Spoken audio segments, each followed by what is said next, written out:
1st, 2021. And I thought I would just come on and just talk with everyone just for a bit. I've got my tea. I want to take the tea bag out. So I was told that a true Englishman does not squeeze the tea bag, but they just dip it and then, without dripping it on your magazine, put it down into a saucer. Luckily I have a napkin here. Anyway, I wanted to wish everybody a happy new year going into 2022.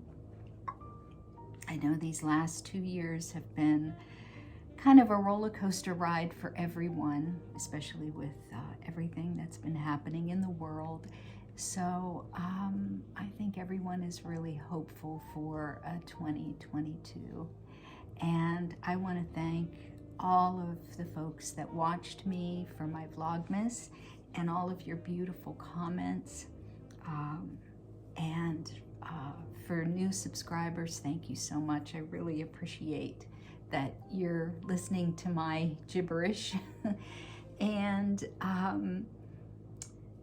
for all those folks that have subscribed and have been following along with me over the last, I think it'll be 2 years in February or January. I have to look and see when the date is that I started doing these videos. So I just wanted to thank everyone, and I wanted to wish everyone happiness and wellness into 2022. And I thought I have a few things that I'm going to share with you later on in the video. I have a blog, and I'm going to read the blog and just show you some pictures of the farm and the animals and things as I read. But I wanted to also show you what I'm working on and what my immediate knitting plans are.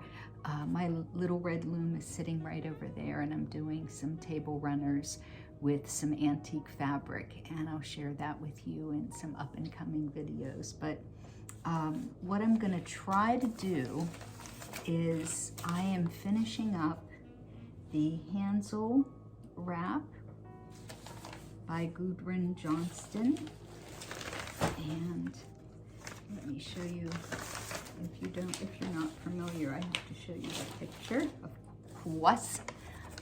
So here it is, and I'm on the lace, and I have 8 more lace repeats, and then I just have to put the edging on, and I am done. I'm really, really excited, and I love how this has turned out. I think this has turned out absolutely beautiful. I know I won't be able to get the whole thing in, but yeah, it's beautiful.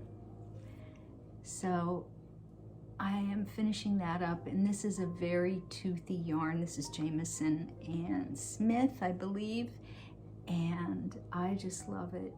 So I'm hoping to do the full Hansel. The thing that this center panel was a very quick knit, and the stripes took a little bit of time, but it was kind of interesting to watch, because you kept changing colors. The lace, I thought that I only had 16 repeats. There's 16 times 2 repeats. So I'm on the homeward stretch. So this is my plan for tonight. I am gonna finish this tonight. So that's my goal, is to get this done. But I really like it. I think it turned out just beautifully, and I can't wait to wear it. So I have that.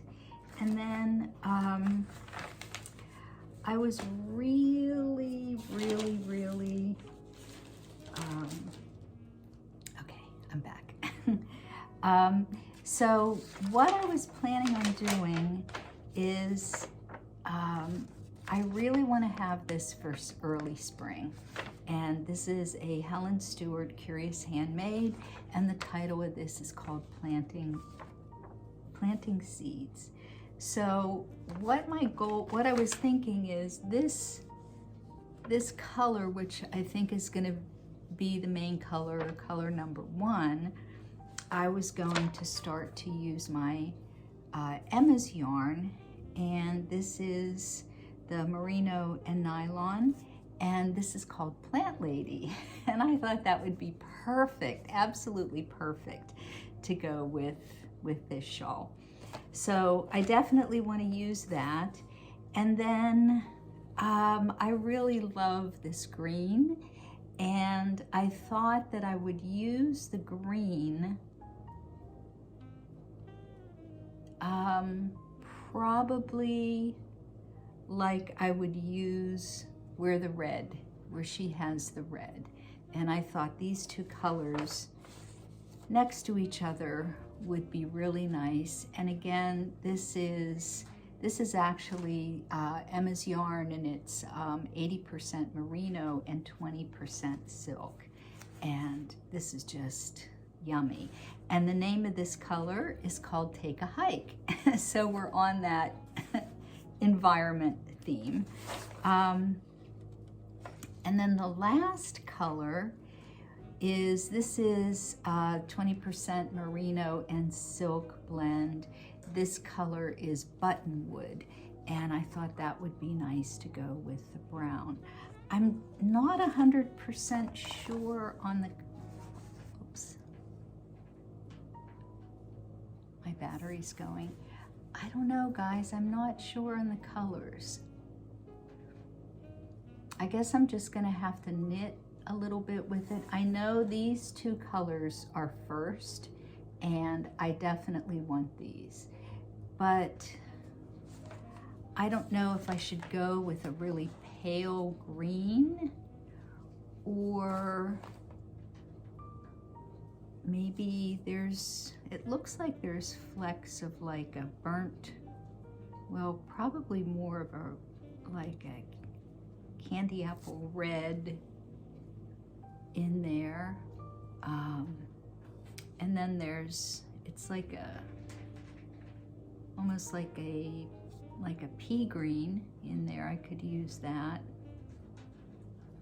Or a brown, I could do brown. I don't know, guys. Tell me what you think. Comment below. Tell me if you think these colors would be good with this shawl. Okay? All right, so I'm not gonna make this my first priority after the Hansel shawl is done. So what I am going to do, I've got stuff everywhere here, is I don't have a color.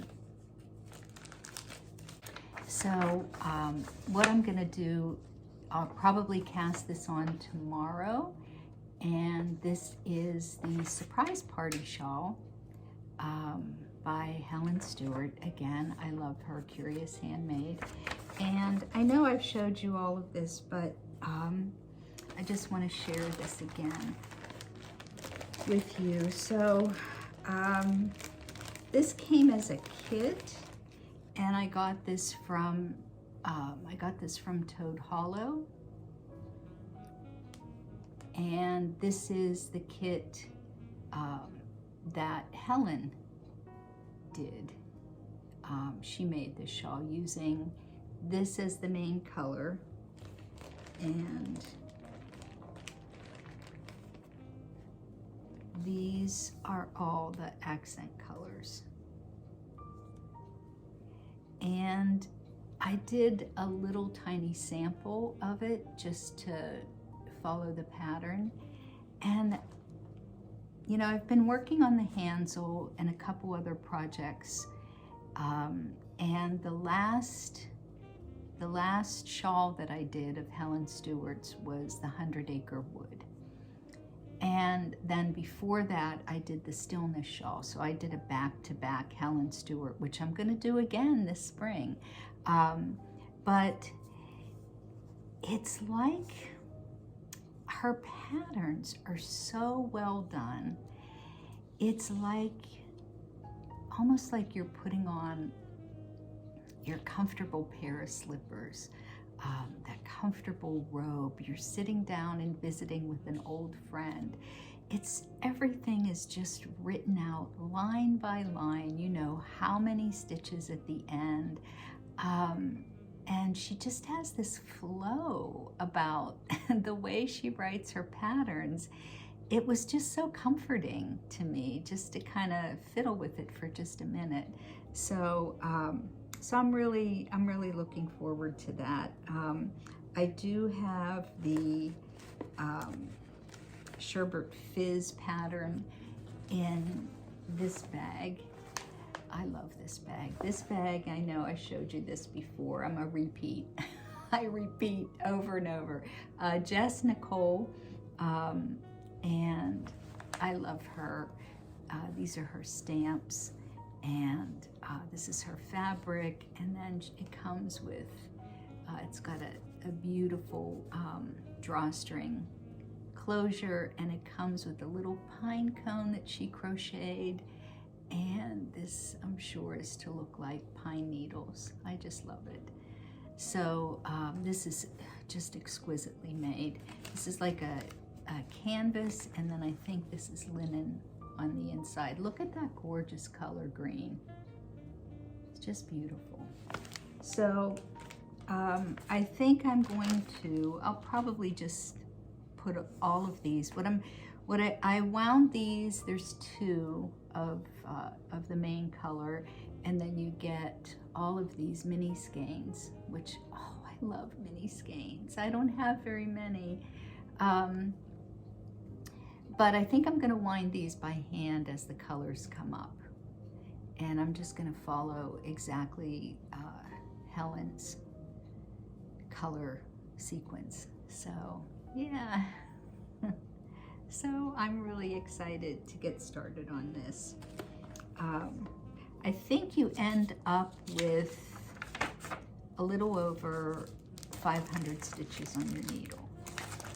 And that seems to be pretty standard with the surprise party, and then even the planting seeds, you end up with that many stitches. So I do have some things that I have not finished that I have on my needles. The Woolly Thistle vanilla sweater, I wanted to finish that. And then the Susan Crawford cardigan,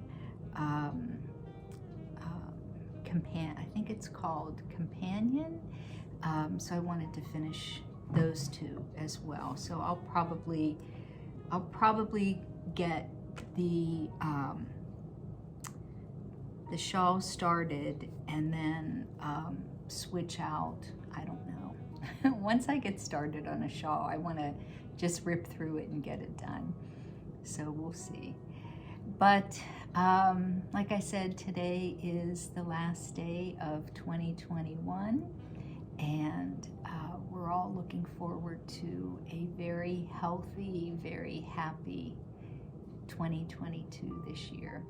So I'm gonna take a quick run up to the barn and check on the animals. Stephen and I are just gonna have a quiet evening here with, I made some potato soup, bacon potato soup, and I have some bread, and I think we're just gonna have some cheese and probably just sit by the fire and just have a nice quiet evening together, our norm. So again, I want to thank everyone. I'm really looking forward to 2022. I have lots of ideas and things that I'm planning as far as Meadowsweet Farm Fiber Arts Design Studio is concerned. I've been giving a lot of thought to my channel and the direction that I want to take it. And then also, this is my year to finish up my studio space. So I hope that that's going to probably change in a very positive way the dynamics of this podcast. So, and I want to take everybody along and share all those experiences with you as well. So thank you again so much, and I look forward to seeing everyone next year. Bye for now.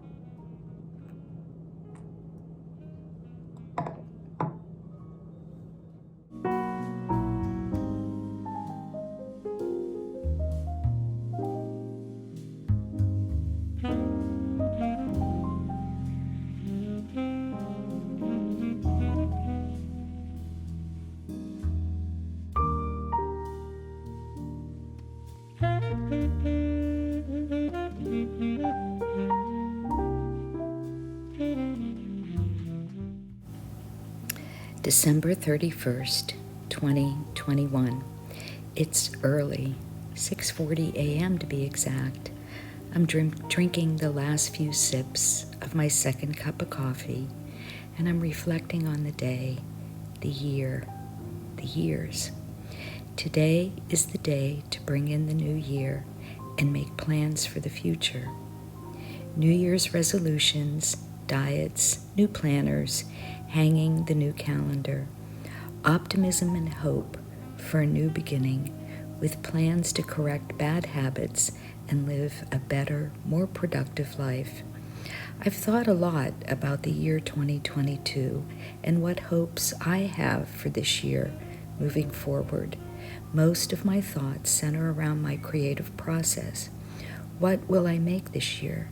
What new technique will I learn? What new craft will spark my interest?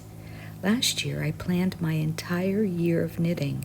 I finished 3 of the projects and have 2 sweaters half finished and a shawl almost complete. Fingers crossed I finish it today. My plan for this year is to go on a diet. Yes, a physical diet, that's a constant for me. But no, this year I'm making a conscious decision to go on a craft diet. I'm making a pledge to myself not to purchase any craft or fiber arts supplies of any kind. I'm leaving books out of the equation for the moment. I have a basement and a house filled with fabric, fiber, yarn, patterns, looms, needles, sewing machines, and the list goes on and on and on and on. I'm ready to begin a journey of cutting back and using the things I have in an attempt to be creative and explore my inner creative process. I watch podcasts and drift through magazines, Pinterest, Instagram feeds, looking at all the creative projects. I tend to examine the supply list and run to the nearest craft store and make a carbon copy of that project bag or knitted garment. I'm going to blame my lack of creativity on social media. Of course. It could never be me. I was hogtied and forced against my will to purchase and recreate something. I feel as if I've lost my creative energy. It's so easy to use social media as an incentive to find the latest trend and recreate it. What has happened to me is I'm more thrilled with the purchase than the process. I'm no longer the one being the creative inspiration. Instead, I purchase and then pack it up in a box and store it in the basement. So this is the year of organization, declutter, and use what you have on hand. I want to use my outrageous stash of creative supplies as an opportunity to become creative and live happily with the things I have around me. I'm finding a real need to stop consuming. I want to use the abundance of wealth I have and look at my natural surroundings as a treasured chest of supplies that will set my creative juices flowing. The year 2022 is a new beginning, a new journey into a creative world of exploration, an opportunity to break the habit of spending for the thrill of the purchase. I want to live a more conscientious lifestyle, one with intent, purpose, and meaning. I want my passion for textiles and fiber arts to have a mystery and surprise as I focus inward and explore the unknown element of personal creativity. The year 2022. This is the year of finding my creative signature. Blessings.